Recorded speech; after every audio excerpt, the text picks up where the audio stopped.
This is the fourth of 5 nuggets focused on the 5 process groups from the PMBOK guide. This one is focused on monitoring control. Monitoring control is the process group where we as project managers spend most of our time. As we discussed in the last nugget, during execution, that's where the project team spends the most of their time delivering the project. While the team is busy in executing delivering the project, we, the project managers, are busy in monitoring and controlling the project. The main activity in monitoring and controlling from our integration knowledge area is monitoring and controlling the project work, making sure all of the bits and pieces, make sure the schedule, the time, the cost, the quality, making sure that each and every one of our 9 knowledge areas are being properly implemented on our project. Monitoring and control of project work, much like we saw in executing, is really best defined through the remaining processes. Perform integrated change control, making sure that all, can I say all 36 times and not bore you? Ensuring that all changes are properly processed and documented through integrated change control, and that changes are integrated. That when we're looking at a change, we just don't say, oh, that affects the budget or that affects the cost. That we look at the impact of all changes for scope, for time, for cost, for human resources, for procurement, for risk, for quality, and so on, that we ensure that all changes are fully integrated across all of the knowledge areas and that all changes are in fact addressed and documented through monitoring and control. Monitoring and control is all about verifying the scope. As we said in the scope nuggets themselves, verifying the scope is not related to integrated change control and ensuring you're only doing the scope work. Verifying the scope is focused on acceptance. Ensuring that the work, ensuring that the quality of the work, ensuring that the focus of the work, ensuring that the depth and breadth of the work being done is focused on acceptance. Validating that all of the deliverables will meet the project requirements. Verifying the scopes, its focus is on obtaining final project acceptance. Control is what monitoring control is all about. Controlling that the scope is appropriate, and we do that through integrated change control. Verifying that the budget, that we are still on budget, that we're delivering the project for the amount of money we said we're going to deliver it for, and that the project remains on schedule. That if this was a 6-month project, we are successfully delivering it in 6 months. We talked about verifying the scope, moving towards acceptance. Part of that is performing quality control. Are we doing things right? In executing, we focused on project quality assurance. Are we doing the right things? Now we're focused on project quality control. Are we doing things right? Again, its focus is on verifying the scope, moving towards acceptance. We're reporting performance. We're telling everybody how the project is going. We're processing, we're collecting, we're distributing the performance information, the status, the progress measurements, and the forecast for the project, and we're going to, through executing, communicate that throughout the world to all of the stakeholders. We're monitoring and controlling risks. We're making sure that we're actively looking at our risk radar and that we're tracking the risk items that are in the focus of our radar, that we're monitoring the farther out risks, and that we're doing proper risk management. And finally, we're ensuring contract compliance for all the goods, the services, the products, the raw materials that are being purchased for our project. As just mentioned in the introduction, integrated change control involves managing all changes, large changes and small changes. Large changes need to be managed as separate changes. Managed separately, dealt with independently. Large changes need to have a separate change document, identifying the impact of the change, the ramifications of the change, and the approval for the change. So all large changes. And each project is going to have its own definition of large, but most projects define large as any change involving more than X days, any change involving more than Y dollars is considered to be a large change, and it needs to be managed separately. A separate document identifying the impact, the risks, and separately approving all large changes. Small changes can be managed with a running change.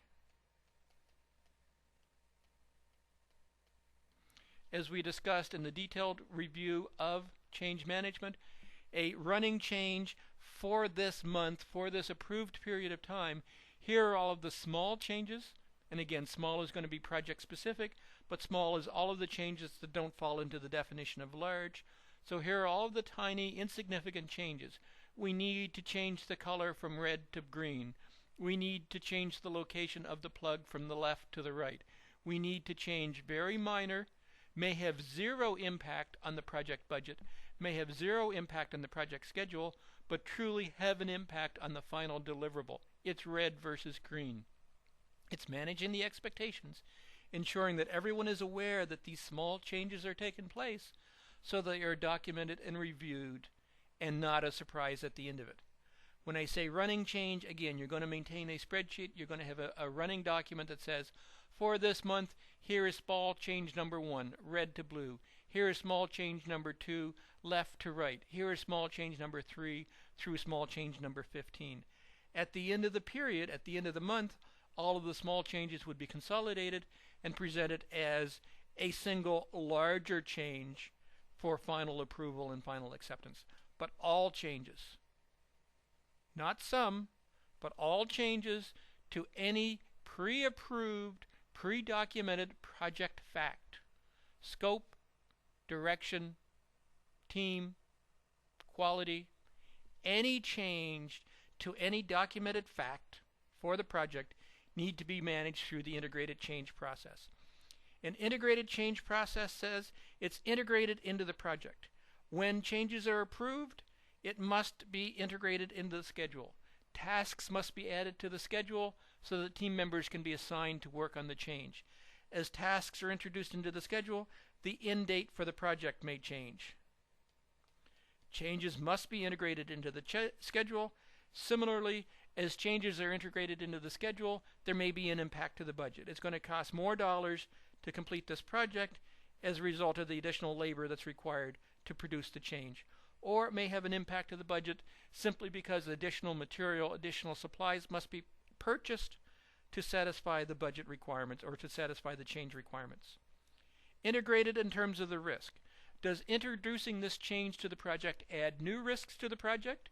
In which case new risk plans need to be developed, potentially additional incremental value for the contingency fund or the reserve needs to be added to the project if the change introduces new risk, or potentially, and maybe hopefully, the change is going to lessen the risk for the project. As a result of introducing this change in scope, we've been able to eliminate risk, or we've been able to minimize risk impacts, again, in which case the risk contingency, the risk reserve should be reduced as a result of the change.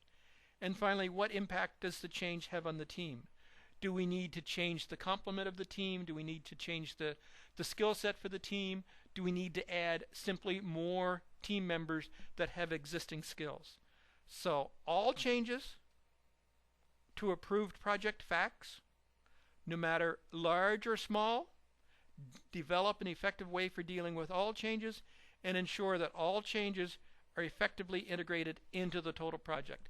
The schedule, the budget, the risk, the team, the quality, the procurement, the communications, every aspect of the project needs to be addressed with the integrated change and addressed as a total project picture, not isolated changes. The next step to project monitoring and control is scope verification. Scope verification is not verifying that we're delivering to the scope of the project. That's scope control. Scope verification is ensuring that the deliverables satisfy the scope, that final acceptance is going to be approved. So it's ensuring that each and every work product, each and every deliverable worked on for the project are accepted. It's the ongoing It's the incremental review, it's the incremental process to ensure that interim deliverables, work in process, is reviewed with the business unit to ensure that yes, this work being produced satisfies our expectations, ensuring that the end product, when it is finally delivered, will satisfy total project requirements.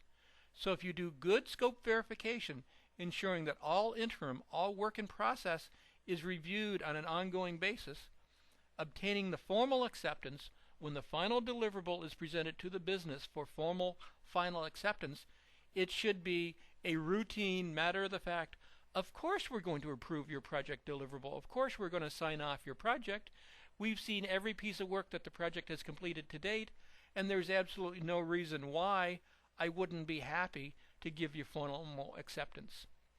Ongoing scope monitoring and control in terms of the scope verification process, the interim review, the ongoing activities, ensures that final acceptance of the process, final acceptance of the project deliverables, final acceptance of the project itself will happen in a timely, efficient fashion.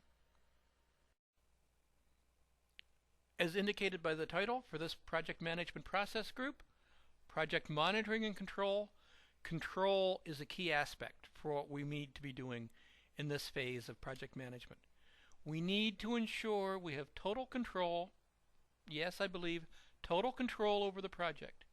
As a project manager, we need to ensure we have absolute understanding of the scope. Is the team delivering? Is the team working on the tasks? Are the deliverables being produced by the team satisfying all of the scope requirements and only the scope requirements? We want to ensure there's no gold plating. We want to ensure there's no embellishment, that we are delivering exactly what the scope specifications are going to be. We need to have an ongoing understanding of how the team is doing. For each and every task that the team is working on, is the task being produced according to original schedule? Is the team spending more time, more effort on a task? Is the team spending less time, less effort on the task? We're going to effectively monitor and manage our critical path for the project, ensuring that any variations as the team is working on individual tasks, we can reflect and understand the impact it's going to have on the total project schedule. And the component of control that is probably most carefully monitored in all organizations is the budget. Budget dollars are very easily understood by everyone. Everyone in the business understands the impact of spending dollars on a project. It's dollars that's not available for company profitability, or it's dollars that's not available to be spent on other activities in the project. So as a project manager, we need to carefully, diligently monitor the scope, the schedule, the budget. We need to be prepared to work and rework the schedule, the scope, the budget on a weekly basis. So every week we need to understand, is the project on scope? Are we delivering the right tasks? Is the team delivering the work according to schedule? What impact does Johnny spending 6 hours more on a task? What impact does Mary spending 3 hours less on a task have to the total project schedule? Are they on the critical path? Do we have slack? What impact is this going to have on the project end date? Do we need to notify the business that the project is going to be late or early? What impact does the actual work being done on the project have on the overall budget? Based on the facts, just the facts, ma'am, just the facts, on the work that is done for the project, you as a project manager will be working and reworking the scope, the schedule, the budget, realizing that we have the triple constraints, that if there's a change to one of these components, the project is going to deliver more or less scope, is going to have an impact on the schedule. The project is going to take more time to deliver more scope, or the project is going to take more budget, more dollars to deliver more scope. So we need to work and rework this from a project management viewpoint to ensure that the facts, the actual details we have from project delivery from our team members, and we're going to do this on a weekly basis, that we have firm control over the project. And we develop and understand that firm control because we're going to control it, we're going to manage it, we're going to work against our project baseline. The original statement of the scope It's going to look like this. It's going to be a blue box. The original definition of the schedule. It's going to deliver on August the 23rd. The original definition of the budget. It's going to cost $50,000 to deliver the project. That is our baseline. This is what the scope looks like. This is the original project end date. This is the original project budget. As we get the facts on a weekly basis from our team, we're going to work and rework. We're going to understand the triple constraints, the relationship between scope, schedule, and budget, and we're going to monitor and rework that against our project baseline and work with our project sponsor to make any revisions necessary to satisfy the overall business requirements. An additional control element, quality control, is part of overall project monitoring and control. Quality control ensures that the project delivers what was defined, that the end product, that each end product, that all work products produced by the product satisfy the overall business requirements, i.e., that it is delivered according to the scope. We want to ensure that each product, each work product, meets the scope and therefore will meet the acceptance criteria. The only way to ensure that all of the products produced by the product are going to address the scope and meet the acceptance criteria is to ensure that they're properly tested and evaluated. That each component has been reviewed internally within the team, been through the proper review processes, the walkthroughs and validation processes, to ensure that each deliverable is produced according to scope, that it's going to satisfy the business criteria, and it's the team's responsibility to review, test, and validate to ensure that, again, the quality control processes are being followed and that the project delivers exactly what was defined. The next step in project monitoring control is performance reporting. Gathering and consolidating all of the actual details, the status reports from the team members, so that you can communicate that information to the appropriate stakeholders in the organization. So it's tracking project status. We've already received detailed status reports from each and every team member. Team member number 1 worked on task A, B, C, D, E. Team number 2 worked on tasks M, N, O, and P. It's consolidating all of the detailed project status information from each and every team member, consolidating, bringing it up to the appropriate level of summary information, because typically a project status report is not going to have information at the task A, B, C, D. It's going to have information at the summary level A and the summary level M to provide the status information to your project sponsor, and maybe even at a higher level of summary detail for communications to higher level management in the organization. So it's tracking and consolidating the detailed project status from each team member to produce the appropriate status information, the appropriate project performance information for reporting to higher levels in the organization to all of your project stakeholders. Once you have detailed project status in place, it's important that you develop the project forecasts. In the control section, we discussed how you need to work and rework the schedule. Based on the facts that you now have from your team members, I am forecasting that the project will now cost an additional $200,000, $2,000, $20,000. Based on the status information I have from my team members, I am now predicting that the project will be 2 days late, 3 days late, 2 weeks late. It's developing the revised forecasts based on the facts that you have at hand from the detailed status reports that you have gathered and summarized as part of overall project performance reporting. It's to develop a new picture of where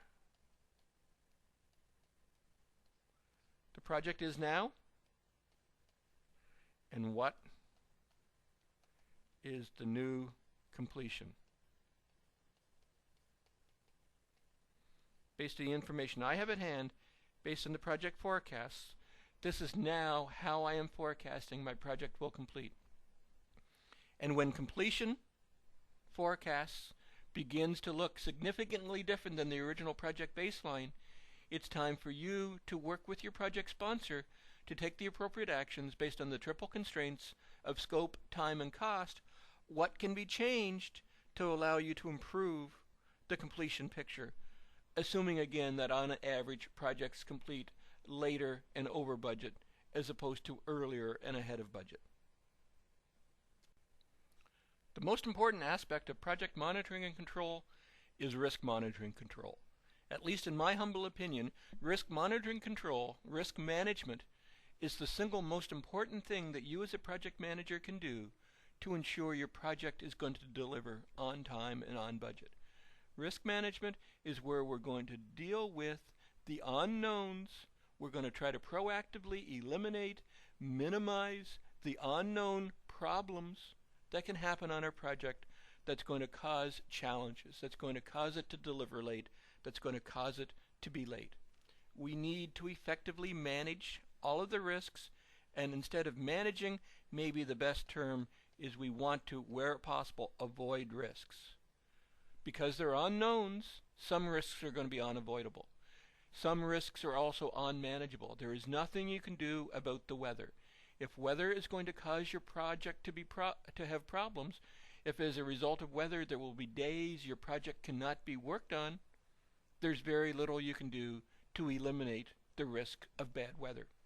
But we need to manage the risks, we need to avoid the risks, we need to ensure we're taking actions to deal with the risks. In order to do that, we need to act on the current risks. During project planning, we developed a list of all possible risks that could possibly impact our project. We then categorized and prioritized the risks and came up with the truly serious risks that we need to manage on their project. We then put them into a detailed timeline to determine when on the project the risks could possibly come to fruition. During project delivery, project monitoring control, we need to be acting on the current risks. Based on the timeline of when the risk is likely to impact our project, we need to now understand what risks are possibly going to impact our project at this moment and over the next near future, the next few weeks, maybe even the next month or the next 2 months. We need to be taking our actions now on the current risks to manage them, to avoid them, to eliminate, to keep them from happening. At the same time, we need to be on the outlook for new risks. As a result of the project progressing to this point in time, have new risks been identified? As a result of more information, as a result of potentially changes to the project, integrated change management, have new risks been identified? What actions do we need to take to deal with these new risks? How are we going to manage? How are we going to avoid the new risks? Again, eliminate the risks, put plans and strategies in place for your project to keep these bad unknowns from impacting your project. And the thing I enjoy most about risk monitoring and control is retiring of risks. I had a risk that my team was going to require training. As a result of the work the team is now performing on the project, I realize they have all of the skills they need to complete their tasks. The risk for training can be retired. It is no longer a risk for the project. There's one less thing that's going to keep me awake at night.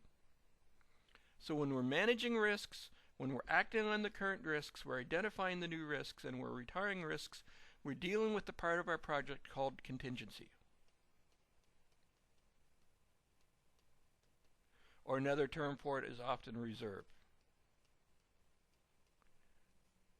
As we're in risk monitoring and control, we are consuming our contingency, we're consuming our reserve. So for risk number 1, we had a contingency of 5 days and $5,000. We're acting on the risk. We've determined that yes, risk number 1 is truly going to impact our project at this point in time.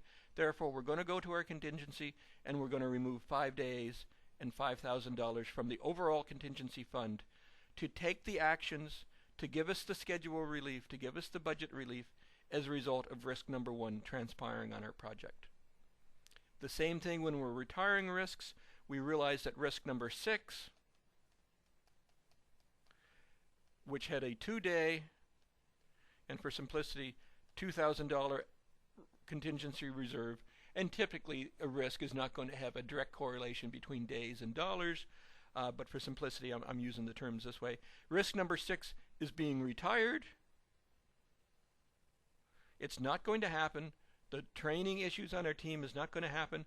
So therefore, we know we have extra contingency, extra reserve on our project that we can use to deal with the new risks, that we can accept new risks into our project without having to go back to management for additional contingency and additional reserve, because we have the additional contingency and reserve as a result of retiring risks. Risk monitoring and control, in my humble opinion again, is probably the hardest aspect of project management to grasp, because you're dealing with unknowns. You're putting together funds, you're putting together plans, you're putting together schedule relief for a series of unknown events that may or may not happen in the future. But without proper risk management and control, risk monitoring and control, without proper management and allocation of contingency and reserve in your project, you will have no recourse when bad things happen to your project. Unplanned bad things happen to your project. The only recourse you would have without proper risk management is say, the project is late, the project is over budget. With good effective risk management, we simply begin to consume, we remove the time, the dollars for risk number one from our contingency, and we're still able to report, risk has happened, a bad thing has happened on my project, but because of effective risk management, the project is still on track. That's what risk management, risk monitoring control is all about. The final aspect of project monitoring and control is contract administration, ensuring that all contracts, all purchases that your project is making, that your project requires, are properly managed and administered. It's ensuring adherence to the contract. And when I say ensuring adherence to the contract, I'm talking on both sides of the contract. Contracts are two-sided, hopefully fair documents. Your sellers, your vendors, have certain obligations to you under the terms of the contract. You will manage to ensure that your sellers are delivering what it is your project requires in accordance to the terms and conditions of the contract. Similarly, your company has certain obligations back to the vendors. Obviously, they are going to expect payments, but they may be also expecting feedback, turnaround, supplies, access to intellectual property, access to specialized equipment that your organization has in order for them to fulfill their side to the contract. So you need to ensure adherence to both sides of the contract. You can't treat contract administration as purely a one-sided street, one-way street, where the only issues are you making sure you get everything you need out of your vendors. Obviously you want to do that, but you also need to ensure that you are supplying the support to your vendors that they need to deliver the goods, the services that you need for your project. The next aspect is obviously your vendors are going to want to be paid. So you as a project manager will work with your procurement department to ensure proper processing, prompt processing of payments, that you are giving your vendors the proper approvals that they need to allow them to continue to execute on the project. Effectively, with contract administration, you have become the customer. You are effectively the project sponsor. You are effectively the acceptor for the components of the project that your vendors are delivering. So you are delivering, administering, managing contracts as a mini project within your total project, where you have switched hats. Instead of being the deliverer to the business through contract administration, you have become the acceptor, the sponsor for the components to the project that are being delivered by your vendors. This concludes our fourth nugget on the 5 process groups, this one on monitoring and controlling. As the first bullet says, monitoring and controlling is where we, the project managers, monitor and control all of the work, making sure that the project remains on schedule, make sure that all of the work that our team members are doing in the previous process group executing are focused on successful conclusion. Monitoring control is performed through integrated change control, making sure that all changes, every change to the project is processed through change control, and more importantly, that the change control is integrated, that all changes consider the impact on cost, time, scope, quality, human resources, procurement, etc., through each of the 9 knowledge areas. Integrated change control is what we need to do as project managers to ensure that we do all of the work and only the work that is required for the project. Monitoring and control is all about verifying scope, moving towards acceptance. Making sure that each deliverable in our project is oriented towards final project completion, and that each deliverable we produce for the project has the appropriate components in it to ensure that the deliverable itself gets accepted. Monitoring and controlling, obviously, is all about control. We're going to control the scope of the project. We're going to ensure we do all of the work and only the work, and that's largely done through integrated change control. We're going to control the project's budget to make sure that our project is delivering on budget and that the project is delivering on time. Quality control is going to make sure we're doing the right things. We're going to ensure that the appropriate quality control activities are taking place to ensure that the right things are being done, that the work is being done focused on project acceptance. We're going to track and manage and report on project performance. We're going to understand and report on the project status. We're going to monitor and control the risks. We're going to take proactive actions to reduce, to minimize, to prevent unknown bad things from happening on our project. And finally, we're going to administer procurement. We're going to manage the contracts. Couple of notes to wrap up monitoring and control. One of them is there are two less processes in monitoring and control in the 4th edition of the PMBOK from the previous edition. The two processes, one being manage project team and the other being manage stakeholders, have moved from monitoring and control and are now part of executing, as we discussed in the previous nugget. The other note is, throughout this nugget, I left some of the PMBOK Release 3 terms in the detailed parts of this nugget. For example, the last component we just talked about in PMBOK Release 4, it's called Administer Procurements. The rename, again, is largely based on the noun-verb process. In the previous release, that was called Contract Administration. So again, there were subtle variations on some of the names in the detailed versus today's names in the PMBOK guide. Doesn't impact the content of what happens in Administer Procurements versus what was in the contents of Contract Administration. Just again, wanted to make sure that the nuances between the version 4 and some of the detail you're seeing in this nugget series, the version 3, is appropriate. Monitor and control is where we, the project managers, ensure that our project is on track. And to sum it up, that the scope, the time, the budget for our project is consistent with our project baseline, but we also monitor and control all of the knowledge, all the 9 knowledge areas to successful project conclusion. This concludes our nugget on project monitoring and control. I hope this video has been informative for you, and thank you very much for viewing.